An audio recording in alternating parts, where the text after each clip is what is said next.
Nicole Colli, bonjour. Oui, bonjour. On se retrouve cette fois-ci pour parler des Noires parisiennes, le roman graphique que vous avez sorti aux éditions Fleuve en 2022. Il se lit, mais comme on regarde une bonne série en fait. J'ai pensé à Harlem en le lisant, j'ai pensé à Insecure d'Issa Rae.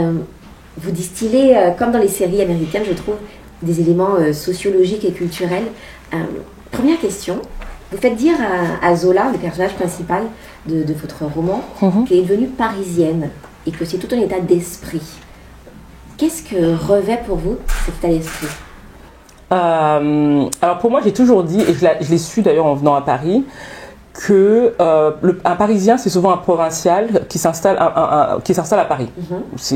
En gros, à Paris, il y a très peu de vrais Parisiens en réalité. Donc pour moi, un état d'esprit, c'est s'adapter finalement à la vie parisienne.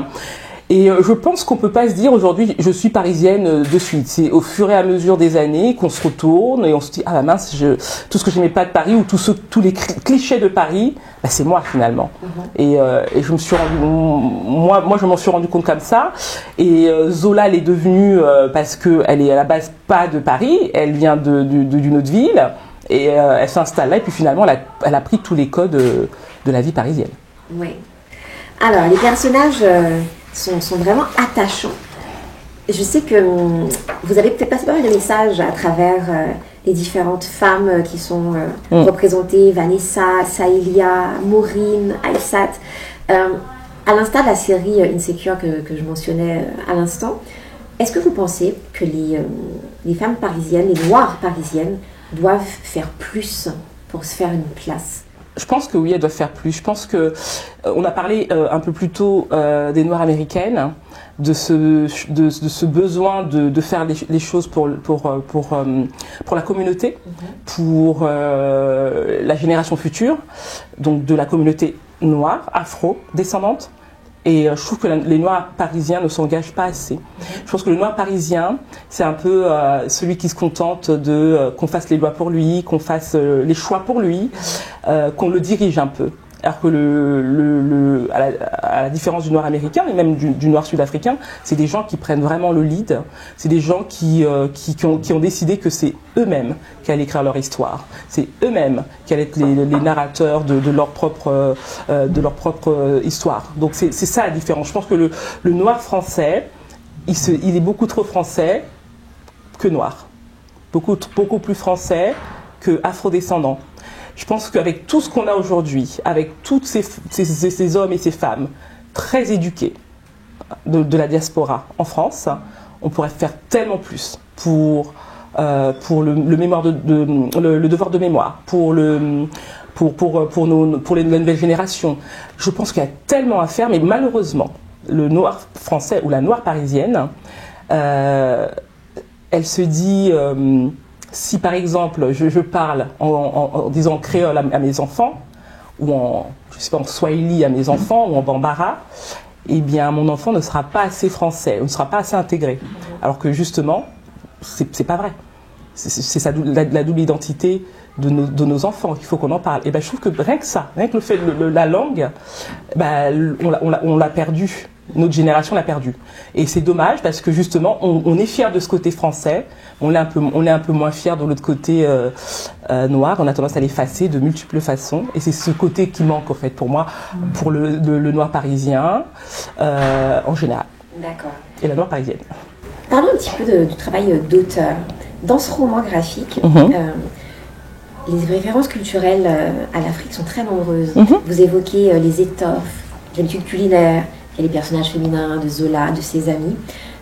Comment vous avez recueilli toutes ces informations ? Est-ce un travail de recherche ? Est-ce que c'est votre cercle d'amis ? Parce que c'est vraiment très, très imbriqué dans l'histoire. Alors c'est vrai que moi, j'ai parlé de la Noire parisienne, de son non-engagement et son non-implication. Moi j'étais un peu comme ça, plus jeune. Et je suis partie vivre aux États-Unis et je pense que en allant vivre aux États-Unis, je me suis découverte africaine.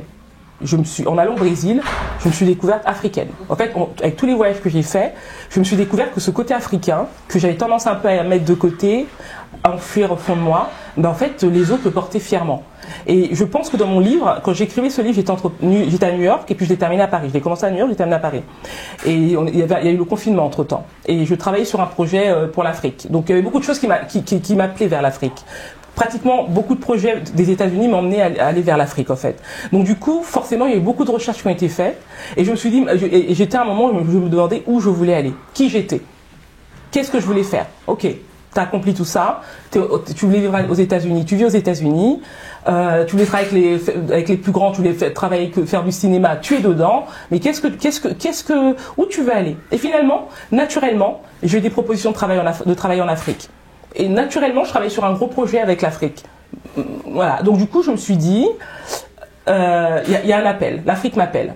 Et donc à partir de là, tout ce que je faisais, pour moi, c'était une suite logique en fait. C'était une suite très logique que de parler de chaque pays. Donc effectivement, les filles dans mon livre, les personnages viennent de différents pays, mais en réalité, c'est des filles qui me font penser à mes propres amis. J'ai des copines comoriennes, j'ai des copines capverdiennes, j'ai des copines guadeloupéennes, martiniquaises, camerounaises. Donc du coup, c'est vraiment le mélange.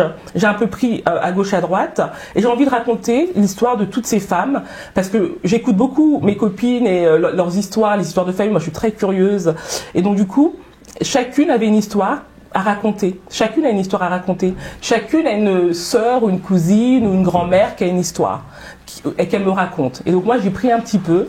Je pense qu'elles se reconnaîtront un peu dans les histoires. Donc j'ai pris un petit peu de chacune et j'ai mélangé. J'ai créé ces filles-là. C'est une réussite. Merci. Merci Nicole Covy. Merci à vous.